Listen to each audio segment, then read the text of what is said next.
Okay, this is a wrist lock from half guard. You use a thread of an arm bar to get them to roll so that when they come out of the roll, they're facing the wrist lock when they come out.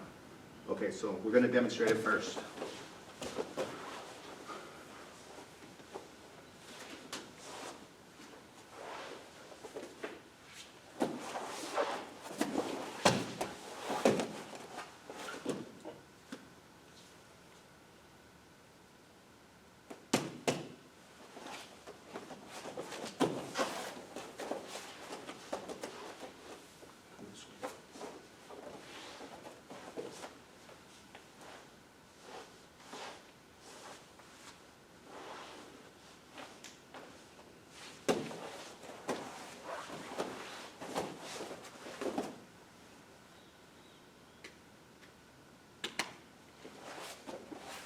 Okay, so one of the questions, if you've seen our other half guards attack, that I've heard asked is what happened if they stand up?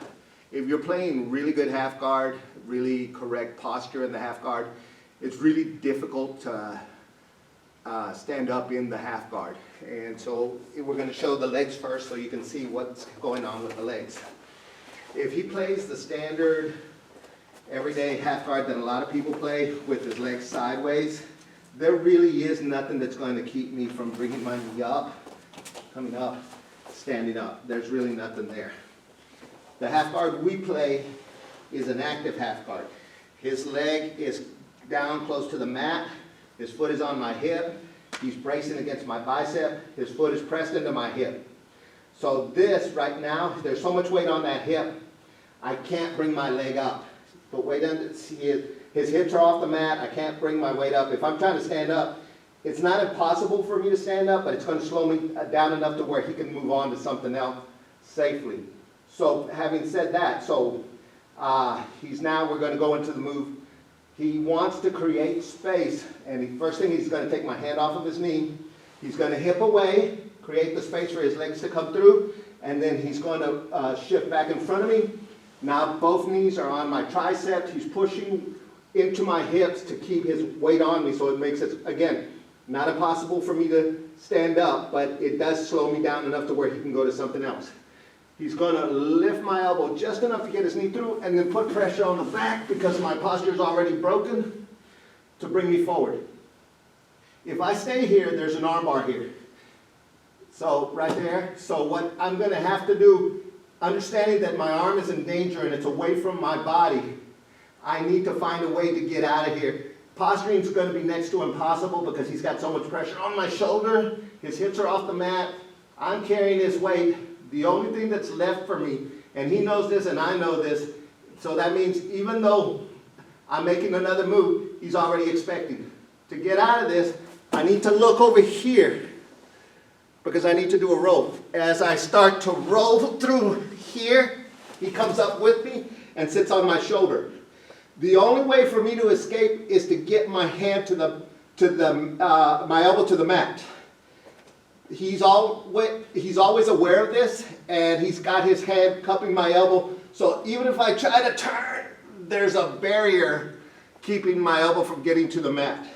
Now he's going to fix his position. Now, as he's ready to work, he's going to take my arm to the center.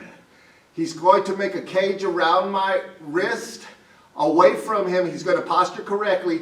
He's going to bring his arms toward his chest while bringing my knuckles toward my forearm. So it starts to come in.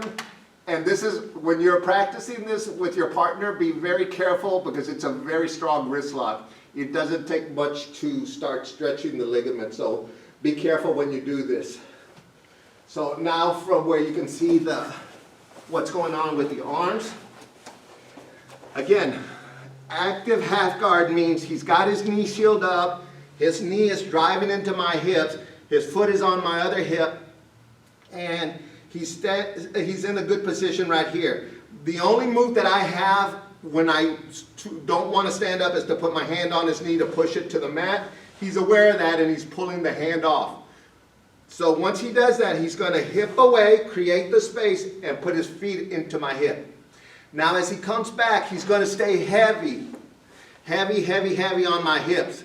That slows me down. So when he's ready to go, he's going to shoot this leg through, put pressure on the back of my shoulder, and break my posture down. I've already started, just out of habit, rotating my elbow toward, away from it. If I keep my elbow straight, all he has to do is put pressure on my elbow, and he's got an arm bar. So I need to roll here so that if he puts pressure, it relieves the pressure on my arm. Understanding this, that I now no longer, I can't come up because he's got pressure on my shoulder and he's rotating my elbow away. Going back the way I came is not an option anymore. He can see everything I'm doing. The only way for me to do a roll over, and some people say, well, roll over the other shoulder, that's just going to give him mount. So what I need to do is turn here. As I do that, he's already brought his leg over. I created the space for him to do that. Get my shoulder to the mat and roll.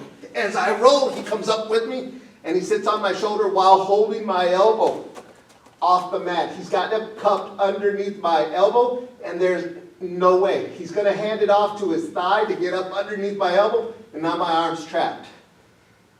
I have no strength here. As he makes the cage around it, right here, I can't go this way, I can't go that way because there's an arm on either side of it. I can't go down because his leg is blocking my elbow. If I go up into it, I'm actually wrist locking myself. So I'm stuck here. All he's going to do is hold posture, and it's almost like scooping ice cream. He's going to pull my hand toward his chest, and he's going to scoop my knuckles toward my forearm. So go ahead. And it doesn't take much. It gets tight real fast. All right? So let me know what you guys think. And again, thank you for watching the videos.